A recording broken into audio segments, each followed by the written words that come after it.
अस्सलाम वालेकुम गाइस, हम आपके लिए व्लॉग कर रहे हैं। प्लीज़ आपकी मेहरबानी मुझे सब्सक्राइब करें। मैं न्यू अकाउंट बनाया है, आपके लिए मेहनत करेंगे, आपको अच्छे अच्छे व्लॉग दिखाएंगे, आपका एंटरटेनमेंट करेंगे।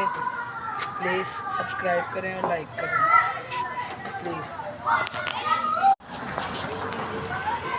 अस्सलाम वालेकुम गाइस, शाम भी अंदर गए हैं, हम कपड़े बदलने, वो पैंट शर्ट पहनने गए हैं। हमको ना शॉर्ट मीटिंग थोड़ी उलझन हो रही थी इसलिए, और हम आपके साथ ही रहेंगे।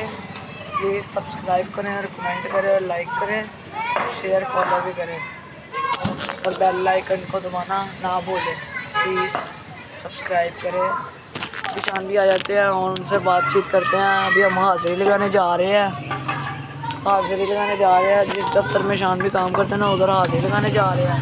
हाजिरी लगा कर वापस आते हैं तो फिर रात का आपको बताएँगे प्रोग्राम। अगर हुआ तो ठीक है, नहीं तो आपको बता देंगे और फिर सुबह इंशाल्लाह व्लॉग ज़रूर करेंगे।